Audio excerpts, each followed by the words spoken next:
Hello students, स्वागत है आपका साइंस पार्क यूट्यूब चैनल पर। आज हम करने जा रहे हैं क्लास 12 बायोलॉजी।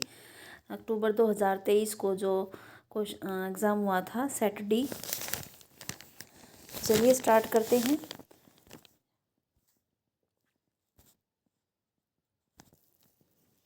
सेक्शन ए है ऑब्जेक्टिव टाइप क्वेश्चंस का, ये देख लेते हैं। पहला क्वेश्चन है, विच of the following term is used for collection of sepals. Sepals के कलेक्शन को क्या बोलेंगे? कैलिक्स बोलते हैं। सी ऑप्शन आ जाएगा। कोरोला जो है वो पेटल्स को बोलते हैं। अगला देखिए, function of the seminal vesicle क्या है? सेमिनल वेसिकल्स जो है ग्लैंड्स हैं, इनका क्या फंक्शन है? Produce an alkaline secretion containing prostaglandins, ये ट्रू है। Produce proteins perform various functions. Produces fructose that provide energy to the spermatozoa, all of the above. तो डी ऑप्शन आ जाएगा। सभी से स्टेटमेंट ट्रू है, तो डी ऑप्शन सही है। अगला क्वेश्चन देखिए, which of the following statement about the lactational amenorrhea is correct. Lactation amenorrhea से संबंधित कौन सी स्टेटमेंट करेक्ट है? During the process breast feeding of the baby delay the onset of the menstruation and ovulation cycle, ये भी true है। Second है, during this process the hormone prolactin interference in the process of the ovulation, ये भी true है। This term is use for the breast feeding और baby act as a natural contraceptive for the mother, ये भी true है। तो D option आ जाएगा। All of the above statements are true, इसका आंसर डी ऑप्शन है। अगला देखिए, फिल इन द ब्लैंक्स है। Dash is are example dominant character in the pea plants. Example बताना, डोमिनेंट करेक्टर कौन सा है इसमें पी प्लांट में?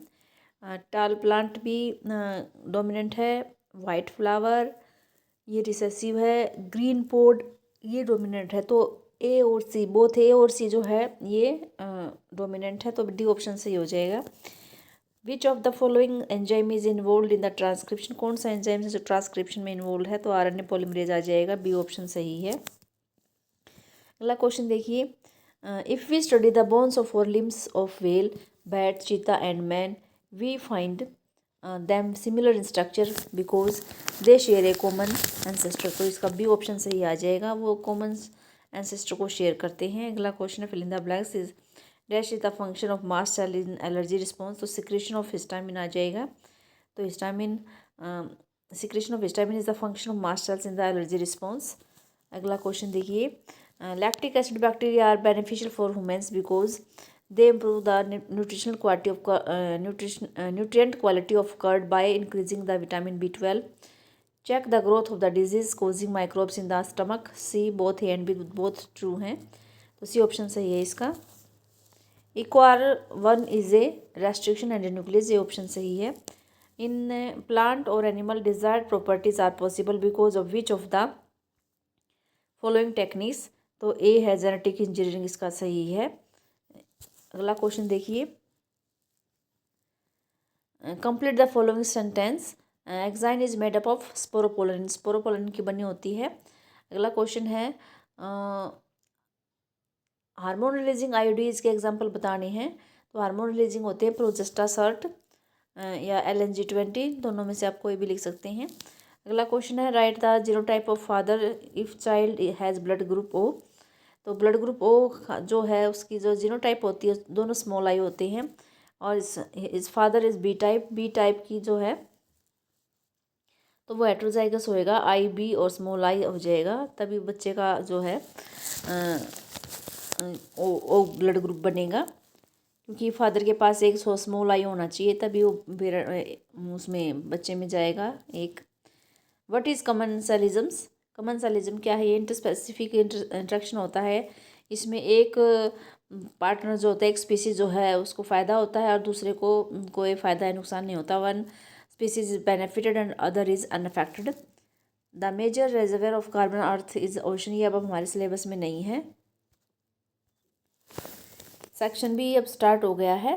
सेक्शन बी में very short answer type questions हैं। Write the importance of statin. तो स्टेटिन का क्या फंक्शन है? ये ब्लड कोलेस्ट्रॉल लोअरिंग एजेंट होता है। और कैसे एक्ट करता है ये? It acts by competitively inhibited the enzyme, यानी कंपटीशन करता है जो एंजाइम होता है उसके साथ। Responsible for the synthesis of cholesterol, जो कोलेस्ट्रॉल बनाता है उस एंजाइम के साथ कम्पीट कर लेता है, तो वो जो है कोलेस्ट्रॉल नहीं बना पाएगा। तो इस तरह से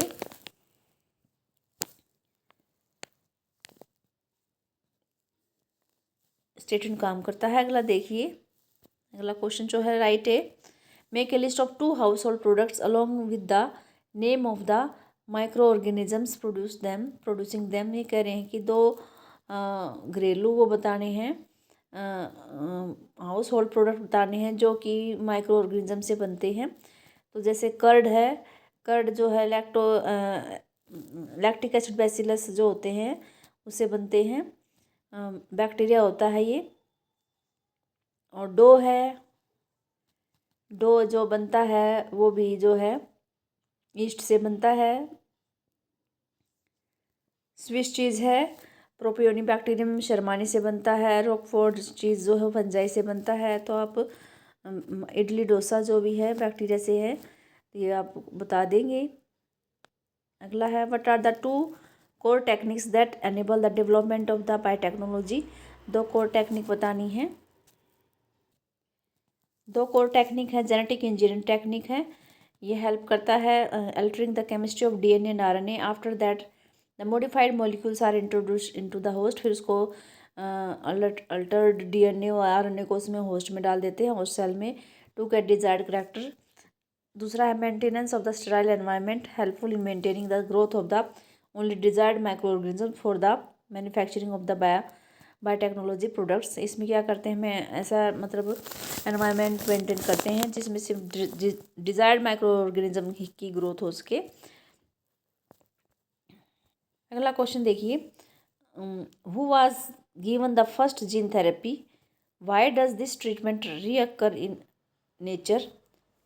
तो ये कह रहे हैं कि भाई जीन थेरेपी, सबसे पहले जीन थेरेपी किसे दी गई थी और प्रकृति में ये उपचार बार बार क्यों होता है, बार बार क्यों करना पड़ता है।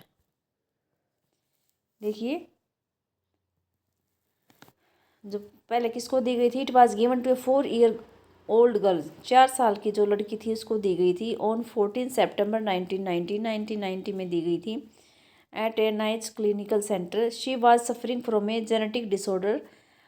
क्या उसको क्या बीमारी थी, जेनेटिक डिसऑर्डर थी, एडिनोसिन डीएमिनेज डेफिशिएंसी, एडीए बोलेंगे। ट्रीटमेंट इज रिकरेंट, बार बार ट्रीटमेंट क्यों देनी पड़ती है in nature, because the genetically engineered lymphocytes used in the therapy, क्योंकि इसमें जेनेटिकली इंजीनियर्ड लिम्फोसाइट देकर ही इस बीमारी को ट्रीटमेंट, इस बीमारी का ट्रीटमेंट किया जाता है। और जो इसको बार बार यूज़ कर रहे हैं वो मोर्टल सेल्स होती है, लिम्फोसाइट जो होती है, जो जेनेटिकली इंजीनियर्ड लिम्फोसाइट सेल्स होती हैं वो मोर्टल होती हैं। उनकी लाइफ साइकिल, जो लाइफ स्पैन होता है वो लिमिटेड होता है and need to be administered periodically to them patient, और इसको बार बार करना पड़ता है। Write a short note on importance of light to plants, ये सिलेबस में नहीं है। अगला क्वेश्चन देखिए, distinguish between any one of the following, production and decomposition में अपराइट एंड इन्वर्टेड पिरामिड्स में डिफ्रेंशिएट करना है। देखिए, पहले है प्रोडक्शन और डिकम्पोजिशन। प्रोडक्शन क्या होता है, it is the rate of producing organic matter by the producer, जो प्रोड्यूसर बनाते हैं ऑर्गेनिक मैटर उसकी रेट को बोलेंगे प्रोडक्शन। डिकम्पोजिशन क्या होता है, process of breaking down of the complex organic matter or biomass from the body of dead plants and animals. यानी कि प्रोडक्शन में तो प्रोड्यूस हो रहा है, डिकम्पोजिशन में उसका ब्रेक डाउन हो रहा है, उल्टा हो गया एक दूसरे से बिल्कुल। Dead plants and animals with the help of the decomposers into organic raw materials such as CO2, H2O and other nutrients. Second क्या है, प्रोडक्शन जो है depend on the photosynthetic capacity of the producers. Decomposition occurs with the help of the decomposers. इसमें है sunlight is required by plants for the primary production, sunlight is not required for the decomposition by decomposers. तो ये है। अगला upright and inverted pyramids में देखिए, upright जो है the pyramid of energy is always upright, the pyramid of biomass and the pyramid of number can be inverted. Second है in the upright pyramid, the number and biomass of organisms in the producer level of an organism is the highest, which keeps on decreasing at each trophic level in a food chain। यानी जो producers होते हैं उनकी संख्या ज़्यादा होती है, जैसे जैसे ट्रॉफिक लेवल पर ऊपर जाते जाते हैं तो उनकी संख्या और बायोमास कम होता चला जाता है। इन इन्वर्टेड पिरामिड्स में the number and biomass of organisms in the producer level of an ecosystem is the lowest, इसमें लोवेस्ट होता है। और जैसे जैसे हम ऊपर चले जाते हैं तो वो जो है इनकी जो संख्या है और बायोमास है, नंबर एंड बायोमास है, वो इंक्रीज होता चला जाता है। इसका उल्टा हो जाएगा। अगला क्वेश्चन देखिए, define biodiversity and right it's important components. Biodiversity को डिफाइन करना है और इसके इंपॉर्टेंट कंपोनेंट्स लिखने हैं। देखिए, बायोडाइवर्सिटी क्या होती है? Biodiversity is the variety of the living organ forms present in the various ecosystem on the earth. There are the three important components हैं, genetic diversity, species diversity, ecosystem diversity. तो ये आप ऐसे लिख देना।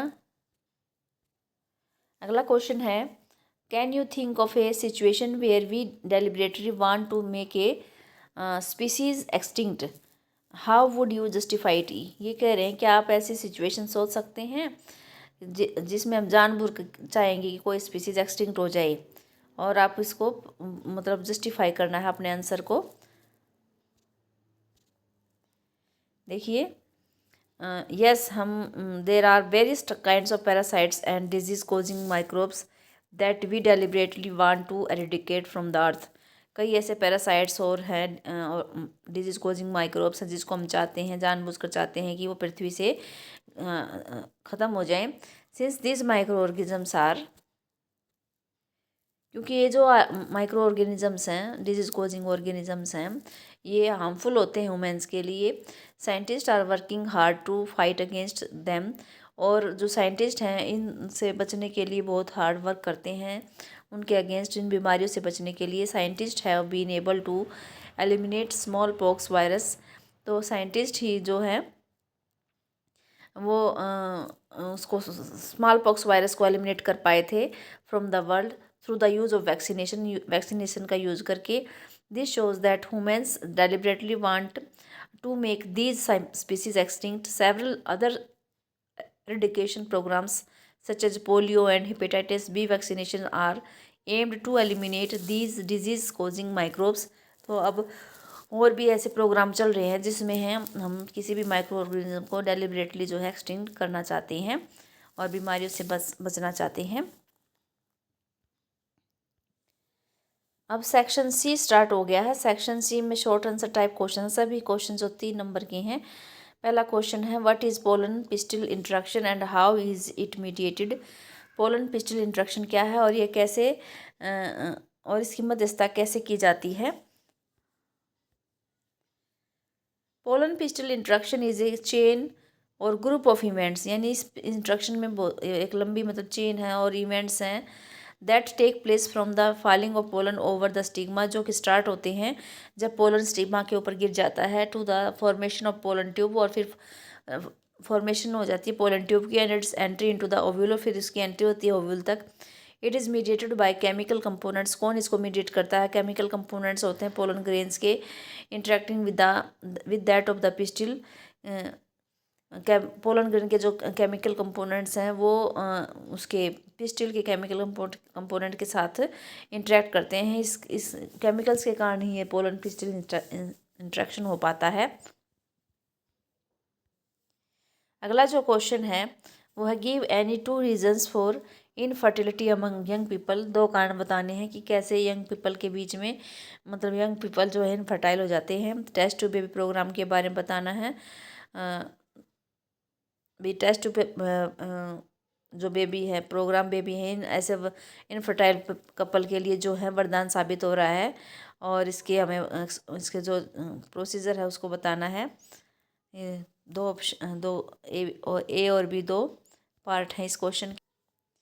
देखिए, reasons of infertility in young people can be physically भी हो सकता है, कॉन्जेनाइटल डिजीज़ भी हो सकते हैं, यूज़ ऑफ ड्रग्स भी हो सकता है, इम्यूनोलॉजिकल और इवन साइकोलॉजिकल फैक्टर्स भी हो सकते हैं।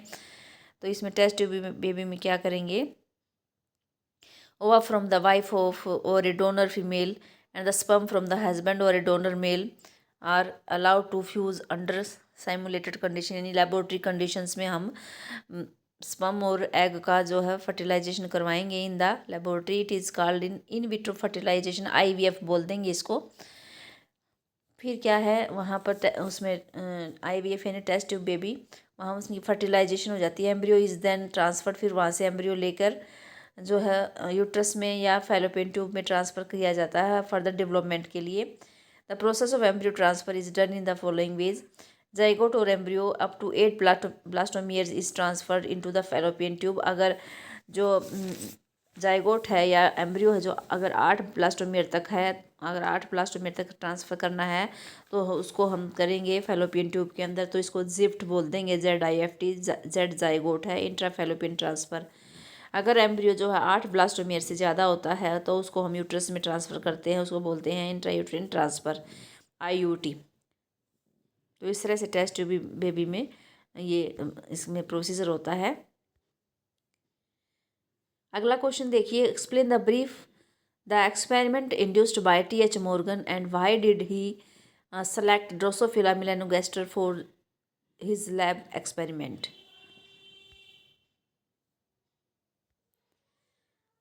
The scientific name of fruit fly is Drosophila melanogasters, जो है इसका साइंटिफिक नेम है फ्रूट फ्लाई का। TH Morgan preferred this organism for his study because of the following reason, it has fast and short life cycle, और इसमें chromosome, it has only 4 pair of chromosomes, it reproduces quickly. इसमें mail और female जो है fruit fly होती है उनको easily distinguish किया जा सकता है, और इसमें वेरिएशंस भी बहुत ज़्यादा है, ट्रेट भी है, स्टडी के लिए बहुत ज़्यादा है, और ये इजीली जो है उसमें लो पावर माइक्रोस्कोप में देखे जा सकते हैं, तो इस तरह से ये कर सकते हैं। अगला क्वेश्चन देखिए, अगला क्वेश्चन है, if a cross was carried out between a tall and dwarf pea plants, the results of the cross showed 50% parental characters. F1 generation में क्या है, 50% पेरेंटल करेक्टर आ गए, तो हमें डिमॉन्स्ट्रेट करना है। Cross with the help of a Punnett square, name the type of that cross carrier, किस तरह का वो क्रॉस हुआ है ये बताना है। देखिए ये पन्नट स्क्वायर दिखा रखा है, इसमें देखो टाल और ड्वार्फ हैं, टाल जो है हेट्रोजाइगस है और ड्वार्फ होमोजाइगस रिसेसिव है, इनके गैमेट बन गए। हेट्रोजाइगस के एक कैपिटल T और एक स्मॉल t, और ड्वार्फ के दोनों स्मॉल t जो है ये गैमेट्स बन गए। फिर इनकी दोनों की फर्टिलाइजेशन करवाएंगे, तो ये देखिए 50% तो टाल बने हैं, 50% ड्वार्फ बने हैं। टाल की जो जीनोटाइप है वो हेट्रोजाइगस है, हेट्रोजाइगस डोमिनेंट है, और ये होमोजाइगस रिसेसिव है। ड्वार्फ 50% आ गए। तो जब ऐसा होता है तो ये टेस्ट क्रॉस कहलाता है। टेस्ट क्रॉस में जो है होमोजाइगस रिसेसिव पेरेंट से ही जो है क्रॉस करवाते हैं। Carried out an organisms with an unknown dominant phenotype is crossed with a homozygous recessive of same species for a particular trait. अगला क्वेश्चन देखिए, अगला क्वेश्चन है, when does a human body elicit an anamnestic response. Anamnestic यानी secondary जो response होता है वो कब प्राप्त करता है।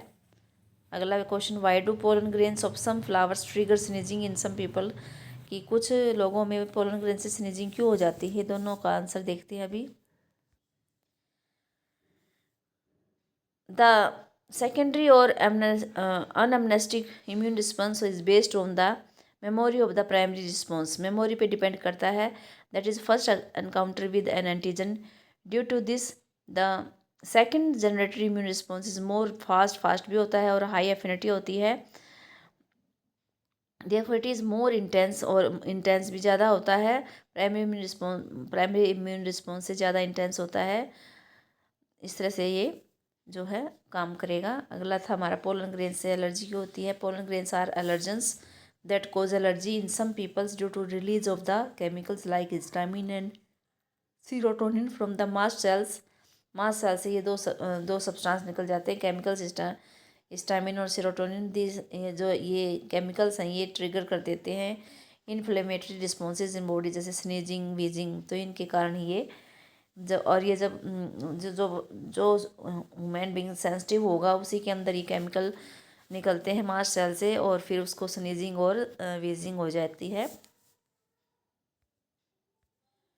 अगला क्वेश्चन देखिए, ये हमें वेक्टर को स्टडी करना है और इनके आंसर देने हैं।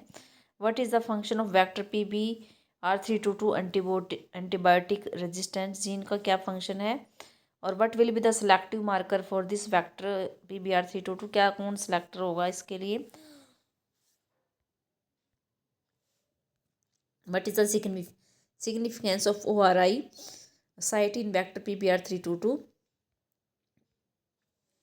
देखिए, one antibiotic resistance gene help in selecting the transformants, जो एक एंटीबायोटिक रेजिस्टेंट है वो ट्रांसफॉर्मेंट को सिलेक्ट करने में हेल्प करता है, और जो दूसरा है वो एंटीबायोटिक रेजिस्टेंस प्रोवाइड करेगा, और जो है एम्पिसिलिन है इसका एंटीबायोटिक रेजिस्टेंस जीन जो है।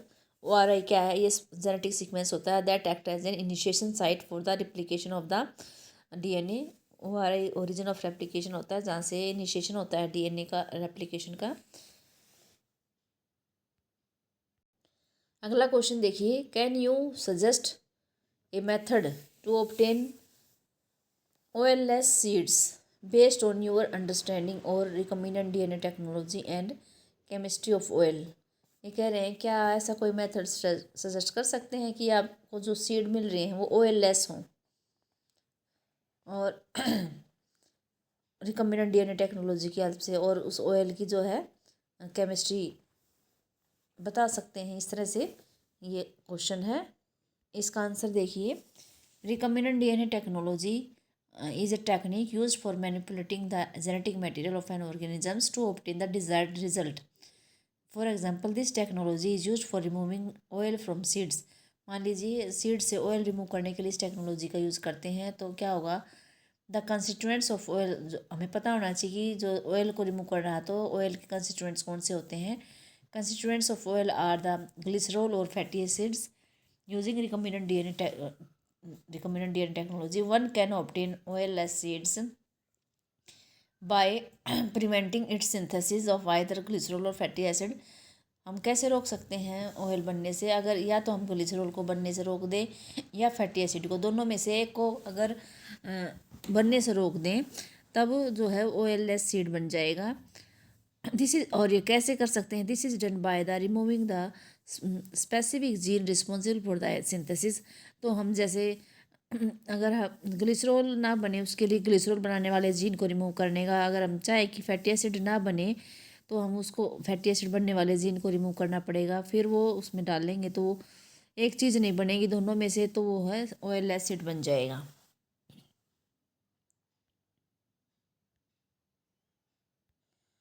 सेक्शन डी स्टार्ट हो गया है। लॉन्ग आंसर टाइप क्वेश्चंस है। पहला क्वेश्चन है, draw a well label diagram of reproductive system in a human. Female का रिप्रोडक्टिव सिस्टम का डायग्राम बताना है। Also differentiate between vas deferens and वास सफरेंशिया। देख लेते हैं क्वेश्चन। देखिए ये वाला डायग्राम बनाना है आपको। इसमें ये यूट्रस बनाना है, यूटेरिन फंडस है, यूटेरिन कैविटी है, और फैलोपियन ट्यूब है, दो ओवरी हैं, इस्थमस फैलोपियन ट्यूब के जो है पार्ट हैं, इस्थमस है, एम्पुला है, इनफंडिबुलम है। इनफंडिबुलम के फिंबरी दिखा रखे हैं, और जो है यूट्रस के जो है मेम्ब्रेन है, एंडोमेट्रियम है, मायोमेट्रियम है, पेरीमेट्रियम है, सर्विक्स है, सर्वाइकल कैनाल है, वेजाइना है। तो इस तरह ये वाला आप डायग्राम बना सकते हैं। और डिफरेंस देख लेते हैं अब। डिफरेंस क्या है वास डिफरेंस और वास सफरेंशिया में? वास डिफरेंस है tube like structure conducts the spermatozoa from epididymis to penis, यानी कि जो है ये एक तरह से ट्यूब होती है। वास डिफरेंस जो कि स्पर्मेटोजोआ को लेके जाते हैं एपिडिडाइमिस से पेनिस तक। वास सफरेंशिया क्या है? Connects the rete testis to the epididymis, वो कनेक्ट कर देते हैं रेटिटेस्टिस को एपिडिडाइमिस से। वास डिफरेंस जो है रेटिटेस्टिस से राइज होता है, और वास सफरेंशिया जो है कोड एपिडिडाइमिस से राइज होता है। ये दो होते हैं वास डिफरेंशिया, और ये 15 से 20 हो सकते हैं वास सफरेंशिया। वास डिफरेंस थिक होता है, ये फाइन होते हैं। इसकी लाइनिंग जो है मैनीस स्टीरियोसिलिया होते हैं इसकी लाइनिंग पे, और इसकी लाइनिंग में जो है ये सीलेटेड सेल होती है। लाइनिंग बियर्स मैनी सीलेटेड, इसमें स्टीरियोसिलिया है, इसमें सीलिया है। अगला क्वेश्चन देखिए, अगला क्वेश्चन क्या आएगा, 18वां हो गया। अब 19th क्वेश्चन देखिए। Describe the site of transcription and translation in prokaryotic cell. तो ये साइटोप्लाज्म में होता है। And also write the steps involve in the translation. Translation के स्टेप बताने हैं। इसके इंटरनल चॉइस में दे रखा है, what do you mean by the semi conservative nature of DNA replication. Semi conservative nature के बारे में बताना है और किसने इसको प्रूव किया था और कैसे प्रूव किया था, ये देखते हैं अभी क्वेश्चन। देखिए, ट्रांसलेशन जो है साइटोप्लाज्म में होता है प्रोकैरियोट्स में, और ट्रांसक्रिप्शन भी उसी में होता है।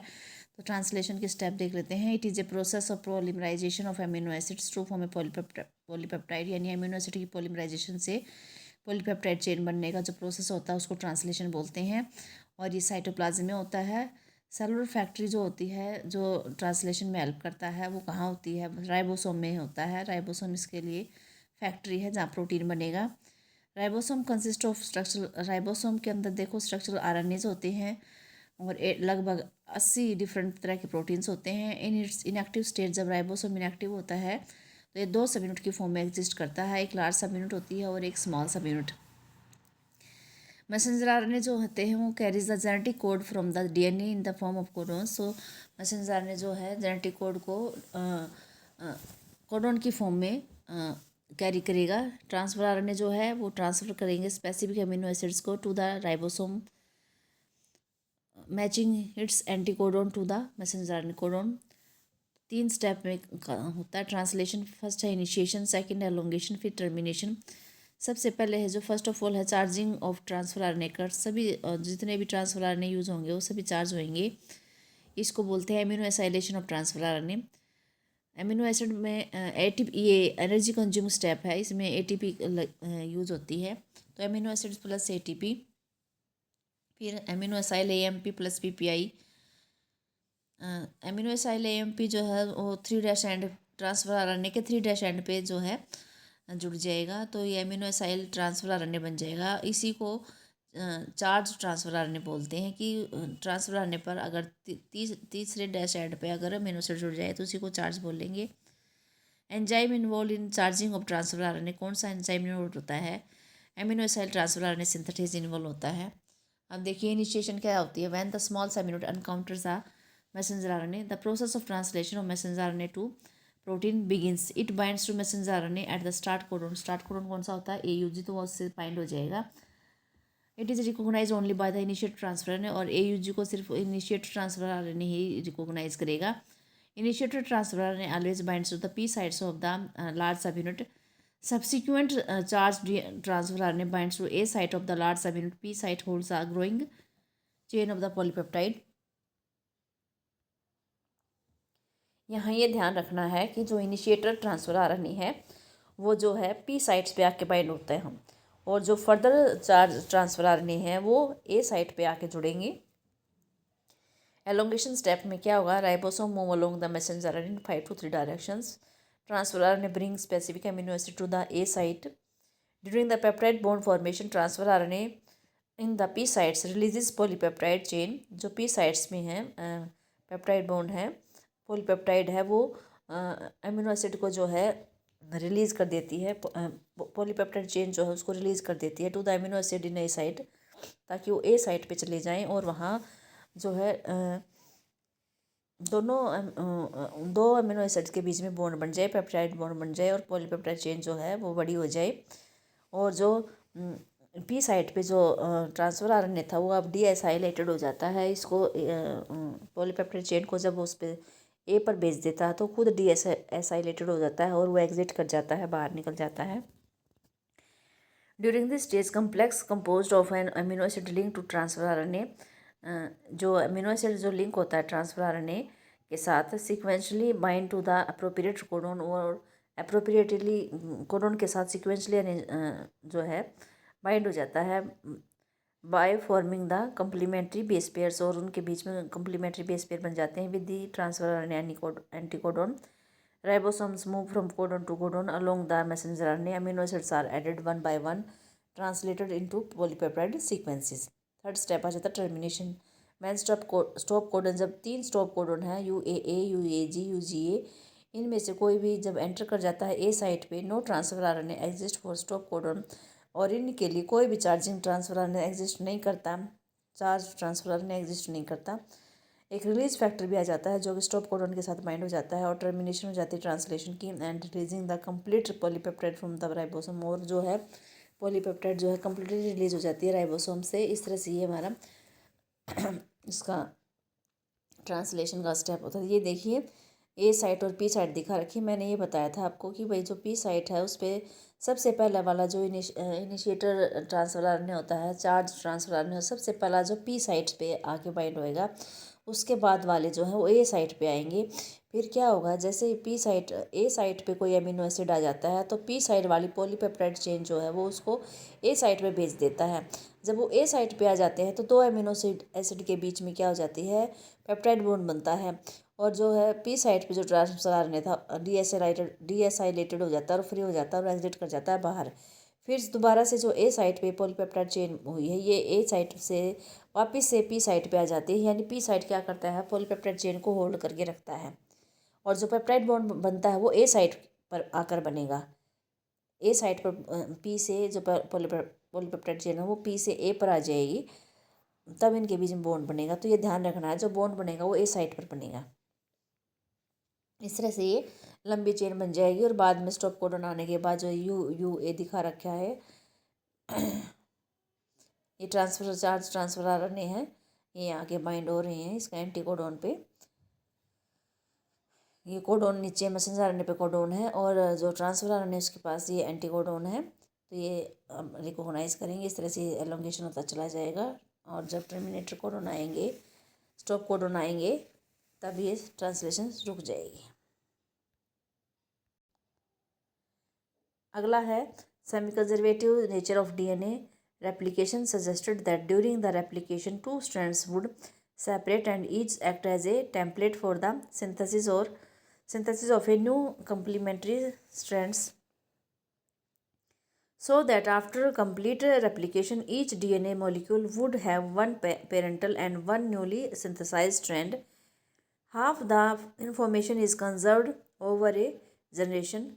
Matthew Messelson and Franklin Stahl have performed an experiment using Escherichia coli to prove that DNA replication is semi-conservative.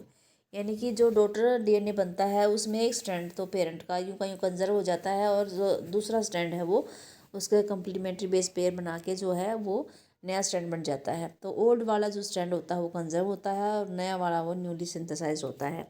इस तरह से ये सेमी कंजर्वेटिव होती है डीएनए रेप्लिकेशन की। मैथ्यू मेजल्सन एंड फ्रैंकलिन स्टालन ने इसको एक्सपेरिमेंटली प्रूव किया था कि जो डीएनए रेप्लिकेशन है वो सेमी कंजर्वेटिवली होता है। कैसे किया था उन्होंने, एश्चिया कोलाई को जो है N15 heavy isotope of nitrogen के में कई जनरेशन तक उसको ग्रो किया था, कल्चर किया था और बाद में फिर उसका डीएनए एक्सट्रैक्ट करके उसका जो सेंट्रीफ्यूगेशन की गई थी सीजियम क्लोराइड डेंसिटी ग्रेडियंट्स के थ्रू। तो ये देखिए ये पाया गया था कि जो है उसका प्रूफ हो गया था कि भाई उसका जो है डीएनए है वो कम्प्लीटली N15 वाला हो गया है और ये हैवी डीएनए, इसको हैवी डीएनए बोलेंगे। तो ये नीचे जो है टेस्ट ट्यूब के नीचे बिल्कुल आकर ये जम जाए, अपना बैंड दे देगा, हैवी वाला नीचे आएगा, लाइट वाला ऊपर आता है। फिर क्या किया उसने, इसी जो N15 वाला जो था इकोलाई था, इसको N14 वाले मीडियम में लेके आए, ग्रो करने के लिए यहाँ लेकर आए। वहाँ पर वो सेल मल्टीप्लाई की तो वहाँ पर उन्होंने फिर उसका जो सेल मल्टीप्लाई की है 20 जनरेशन के बाद, फिर 40 जनरेशन के बाद उन्होंने उसका डीएनए एक्सट्रैक्ट किया और फिर उन्होंने जो है उसके सैंपल लिए और सीजियम क्लोराइड ग्रेडियंट जो है उसका सेंट्रीफ्यूगेशन उस से किया गया। तो देखो क्या आया, हाइब्रिड आया। हाइब्रिड यानी कि एक तो जो है पेरेंट का जो है डीएनए स्ट्रैंड यूँ का यूँ कंजर्व हो गया और दूसरा जो उसके साथ जो न्यूली सिंथेसाइज, रेड वाला तो है ओल्ड है और ग्रीन वाला न्यूली सिंथेसाइज्ड है। तो जो ओल्ड वाला है तो वो N15 वाला है और जो नया वाला है वो N14 वाला है। तो ये हाइब्रिड बन गया। तो हाइब्रिड थोड़ा सा इसका बैंड जो है थोड़ा सा ऊपर मिल गया, हैवी से है, ये थोड़ा हल्का हो गया, दाल मतलब हल्का हो गया। फिर आफ्टर 40 मिनट्स के बाद देखिए दो स्ट्रैंड तो हैं जो हैं वो हाइब्रिड है, दो स्ट्रैंड जो हैं वो लाइट है, न्यूली सिंथेसाइज्ड हैं। तो जब इनका सेंट्रीफ्यूगेशन किया गया तो ये देखिए एंड जो हाइब्रिड है वो नीचे है और लाइट वाला है वो उससे ऊपर है हल्का होने के कारण। तो इस तरह से ये प्रूव हो गया कि जो भाई डीएनए का जो रेप्लिकेशन होता है वो सेमी कंजर्वेटिव होता है और इक्वल अमाउंट है इसमें आफ्टर 40 जनरेशन के बाद हाइब्रिड डीएनए का और लाइट डीएनए का आधा आधा अमाउंट है, इक्वल अमाउंट है, दोनों का बराबर है। दो ही तो न्यूली सिंथेसाइज्ड ग्रीन वाले दिख रहे हैं और दो ही जो हाइब्रिड है ये दिख रहे हैं, तो बराबर अमाउंट हो गया इनका। अगला क्वेश्चन देखिए, लास्ट क्वेश्चन है, divergent evolution leads to homologous structure, explain with the help of an example. या तो आप ये करें या इंटरनल चॉइस में दे रखे है, cite an example where more than one adaptive radiations has occurred in an isolated geographical area. ये आप एग्जांपल दे सकते हो, placental wolf and Tasmanian wolf marsupial जो है इनका एग्जांपल दे सकते हैं। Name the type of evolution, कौन सी इवोल्यूशन होती है इसमें, कन्वर्जेंट इवोल्यूशन होती है। एंड यूर एग्जांपल के साथ और उसको कन्वर्जेंट इवोल्यूशन क्यों कहा गया है, ये सब बातें बतानी है। चलो देख लेते हैं इसका। पहले होमोलोगस ऑर्गन वाला देख लेते हैं। The organ which are similar in origin and structure but have different functions, for example forelimbs of whales, bats, cheetah and human share similarities in the pattern of bones of forelimbs but perform different functions in these animals. They have similar anatomical structures. All of them have humerus, radius, ulna, carpals, metacarpals, and phalanges in their forelimbs. In these animals, the same structure developed along the different directions due to the adaptations to the different needs. This is divergent evolution, and these structures are homologous. Homology indicates a common ancestry. Vertebrates, herds of और brains भी example है.